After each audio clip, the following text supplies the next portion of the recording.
नमस्कार, मैं अनामिका आप सभी का हार्दिक अभिनंदन और स्वागत करती हूँ। धनतेरस की आप सभी को हार्दिक शुभकामनाएं। जैसा कि आप सभी जान रहे हैं कि दीपावली आने वाली है और उससे पूर्व धनतेरस का त्यौहार मनाया जाता है। पर धनतेरस आखिर मनाया क्यों जाता है, यह सवाल उठता है। तो आइए जानते हैं कि आखिर धनतेरस मनाया क्यों जाता है। कार्तिक मास की कृष्ण त्रयोदशी को धनतेरस कहते हैं। यह त्यौहार दीपावली आने की पूर्व सूचना देता है। इस दिन नए बर्तन खरीदे जाते हैं। कहा जाता है कि धनतेरस के दिन बर्तन खरीदने से धन यानी लक्ष्मी घर आती है। भारतीय संस्कृति में स्वास्थ्य का स्थान धन से ऊपर माना जाता है। यह कहावत आज भी प्रचलित है कि पहला सुख निरोगी काया, दूजा सुख घर में माया। इसलिए दीपावली में सबसे पहले धनतेरस को महत्व दिया जाता है, जो भारतीय संस्कृति के हिसाब से बिल्कुल अनुकूल है। शास्त्रों में वर्णित कथाओं के अनुसार समुद्र मंथन के दौरान कार्तिक कृष्ण त्रयोदशी के दिन भगवान धन्वंतरी अपने हाथ में अमृत कलश लेकर प्रकट हुए। मान्यता है कि भगवान धन्वंतरी विष्णु भगवान के अवतार हैं। संसार में चिकित्सा विज्ञान के विस्तार और प्रसार के लिए भगवान विष्णु ने धन्वंतरी का अवतार लिया था। भगवान धन्वंतरी के प्रकट होने के उपलक्ष्य में ही धनतेरस का त्यौहार मनाया जाता है। धनतेरस के दिन अपने सामर्थ्य के अनुसार किसी भी रूप में चांदी एवं धातु खरीदना अति शुभ होता है।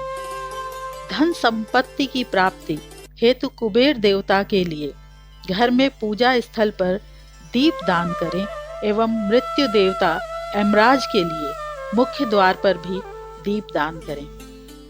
धनतेरस से जुड़ी कथा है कि कार्तिक कृष्ण त्रयोदशी के दिन देवताओं के कार्य में बाधा डालने के कारण भगवान विष्णु ने असुरों के गुरु शुक्राचार्य की एक आंख फोड़ दी थी। कथा के अनुसार देवताओं को राजा बलि के भय से मुक्ति दिलाने के लिए भगवान विष्णु ने वामन अवतार लिया और राजा बलि के यज्ञ स्थल पर पहुंच गए। शुक्राचार्य ने वामन रूप में भी भगवान विष्णु को पहचान लिया और राजा बलि से आग्रह किया कि वामन कुछ भी मांगे उन्हें इनकार कर देना। वामन साक्षात भगवान विष्णु हैं, जो देवताओं की सहायता के लिए तुमसे सब कुछ छीनने आए हैं। बलि ने शुक्राचार्य की बात नहीं मानी। वामन भगवान द्वारा मांगी गई 3 पग भूमि दान करने के लिए कमंडल से जल लेकर संकल्प लेने लगे। बलि को दान करने से रोकने के लिए शुक्राचार्य राजा बलि के कमंडल में लघु रूप धारण करके प्रवेश कर गए। इससे कमंडल से जल निकलने का मार्ग बंद हो गया। वामन भगवान शुक्राचार्य की चाल को समझ गए। भगवान वामन ने अपने हाथ में रखे हुए कुशा को कमंडल में ऐसे रखा कि शुक्राचार्य की एक आंख फूट गई। शुक्राचार्य छटपटाकर कमंडल से निकल आए। इसके बाद बलि ने 3 पग भूमि दान करने का संकल्प ले लिया। तब भगवान वामन ने अपने एक पैर से संपूर्ण पृथ्वी को नाप लिया और दूसरे पग से अंतरिक्ष को। तीसरा पग रखने के लिए कोई स्थान नहीं होने पर बलि ने अपना सिर वामन भगवान के चरणों में रख दिया। बलि दान में अपना सब कुछ गवा बैठे।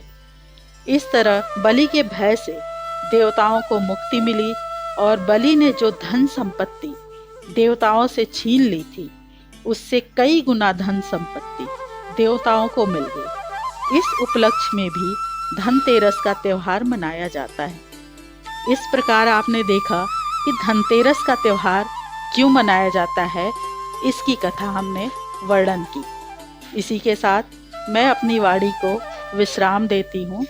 जय सनातन, जय भारत।